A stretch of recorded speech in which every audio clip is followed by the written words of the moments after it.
BJP की केंद्रीय चुनाव समिति की बैठक पार्टी अध्यक्ष अमित शाह की अगुवाई में हुई। प्रधानमंत्री नरेंद्र मोदी समेत पार्टी के अन्य नेता भी मौजूद थे।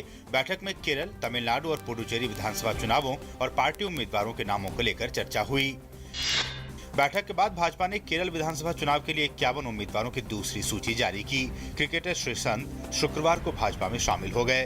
पार्टी मुख्यालय में उन्होंने पार्टी की सदस्यता ली। भाजपा ने केरल विधानसभा की तिरुवनंतपुरम सीट से अपना प्रत्याशी बनाया है। पीएम नरेंद्र मोदी आज असम में चुनावी रैली को संबोधित करेंगे। प्रधानमंत्री तिनसुकिया, माजुली और जोरहाट सहित 5 जगहों पर चुनावी जनसभाएं करेंगे। पश्चिम बंगाल विधानसभा चुनाव के लिए प्रधानमंत्री नरेंद्र मोदी 27 मार्च से अपनी चुनावी रैली की शुरुआत करेंगे। उनकी पहली रैली पश्चिमी मेदिनीपुर जिले के खड़गपुर में होगी। जम्मू कश्मीर में सरकार गठन का रास्ता साफ हो गया है। फिलहाल पीडीपी और बीजेपी ने राज्यपाल से सरकार बनाने के लिए कुछ और वक्त मांगा है। भारतीय जनता पार्टी ने निर्मल सिंह को जम्मू कश्मीर विधानसभा में अपना नेता चुन लिया है और उन्हें पीडीपी बीजेपी गठबंधन की नई सरकार में उप मुख्यमंत्री पद के लिए नामित किया है। सरकार का नेतृत्व पीडीपी प्रमुख महबूबा मुफ्ती करेंगी। भारतीय जनता पार्टी ने असम विधानसभा चुनाव को लेकर पार्टी का विजन डॉक्यूमेंट जारी किया। पार्टी ने विधानसभा चुनाव में पार्टी गठबंधन को भारी बहुमत का भी विश्वास जताया। अरुण जेटली ने कहा कि असम की जनता चाहती है बदलाव। दृष्टि पत्र का जिक्र करते हुए उन्होंने कहा कि सुरक्षा के साथ घुसपैठ की समस्या से निजात दिलाएगी उनकी सरकार। गुवाहाटी में विजन डॉक्यूमेंट को जारी करते हुए वित्त मंत्री ने इसे असम के लिए 2016 से 2025 तक का रोड मैप करार दिया। अगले साल उत्तर प्रदेश में होने वाले विधानसभा चुनावों के मद्देनजर समाजवादी पार्टी ने अपने उम्मीदवारों की पहली लिस्ट जारी कर दी। सत्ताधारी सपा ने पहली लिस्ट में 143 उम्मीदवारों के नामों की घोषणा की है। यूपी में विधानसभा की 403 सीटें हैं। ज्यादातर नाम उन विधानसभा क्षेत्रों से है जहां मौजूदा समय में समाजवादी पार्टी के विधायक नहीं हैं।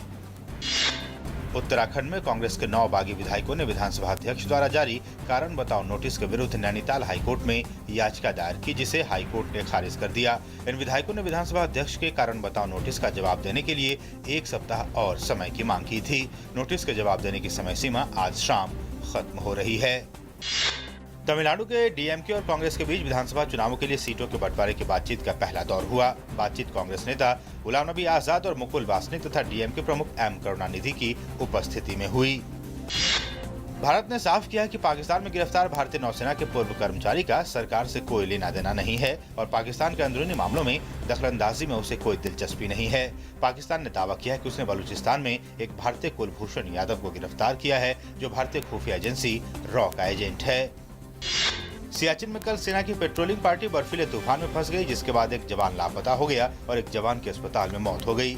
सियाचिन के पश्चिमी ग्लेशियर में आए इस बर्फीले तूफान में लांस हवलदार भवन तमांग शहीद हो गए।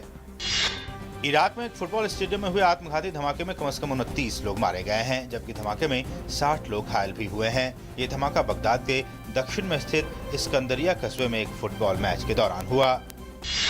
बेल्जियम की राजधानी ब्रसेल्स में हुए बम धमाकों के सिलसिले में 6 लोगों को गिरफ्तार किया गया। सेंट्रल ब्रसेल्स, येते और स्कारबेक में तलाशी के दौरान संदिग्धों की हुई गिरफ्तारी। आईसीसी वर्ल्ड टी20 के अहम मुकाबलों में ऑस्ट्रेलिया ने पाकिस्तान को 21 रन से हरा दिया। इस हार के साथ ही पाकिस्तान का टूर्नामेंट में सफर समाप्त हो गया है।